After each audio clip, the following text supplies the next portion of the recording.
En fait, on peut apprendre partout. On peut apprendre partout. Mais dès qu'on évoque l'école, pour certains enfants, mais c'est terrible.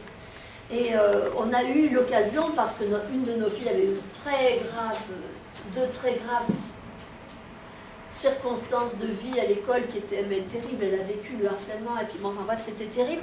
Et du coup, on a été obligé de déscolariser. Et au bout de 2 ans, notre petite ouvrait la porte. Et j'entendais qui descendait les escaliers et me disait « Maman, qu'est-ce qu'on fait aujourd'hui? J'ai la rage d'apprendre !» Et voilà. Et ça, c'est l'état naturel. Elle avait retrouvé son état naturel. C'est ça, quand on est petit. Voilà.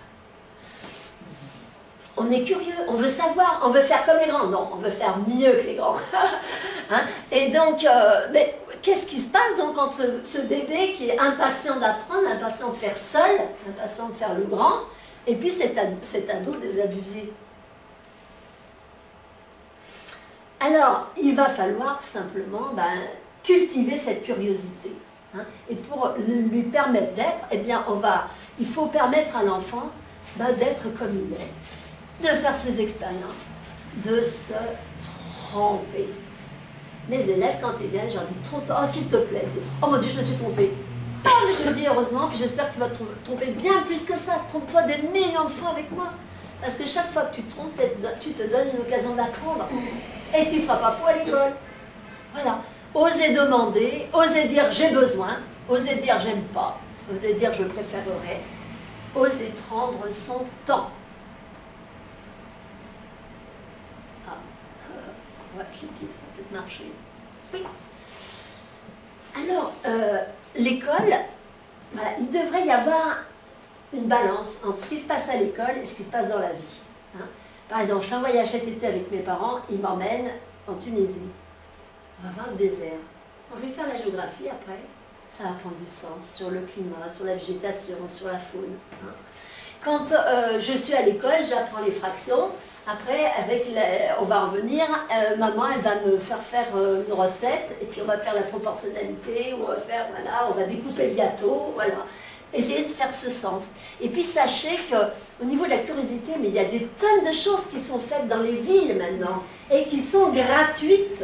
Donc il faut en profiter, la semaine de la science, la semaine de l'entreprise qui vous ses portes, les festivals, enfin il y a des millions de choses, donc il faut que les enfants fassent le maximum de choses.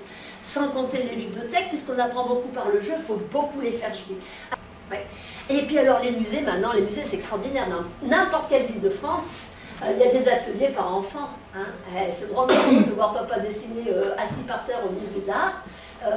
Il ne sait pas dessiner, il n'a pas dessiné. Je fais faire des dessins à côté de lui et on va découvrir des choses et c'est fantastique. C'est fantastique. Et puis la nature, bien sûr, mon Dieu. Quelle source intéressante d'enseignement et d'émerveillement. Alors, ce qui est important, c'est de prendre du temps avec ses enfants. C'est le plus beau cadeau qu'on peut offrir.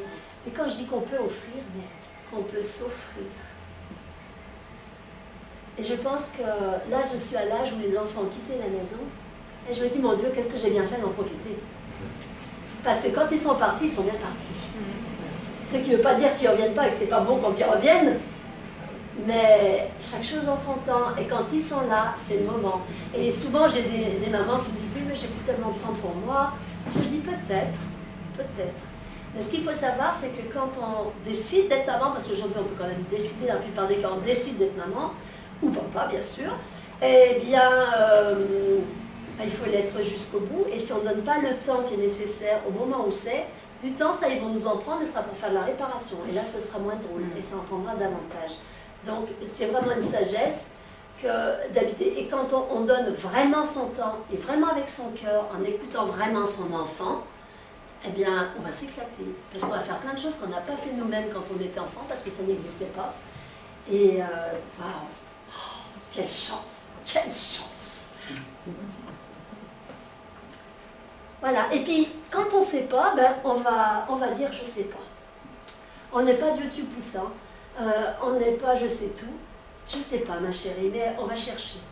Et donc on va chercher un livre, on va chercher le dictionnaire, on va chercher Internet, on vit à une ère extraordinaire. Avant c'était les riches qui pouvaient en vivre. Là aujourd'hui on ouvre son ordinateur et oh mon Dieu, à une tablette ou n'importe, ou on va chez un copain ou à la bibliothèque, il y a des ordinateurs qui... Voilà, donc on a de la chance aujourd'hui.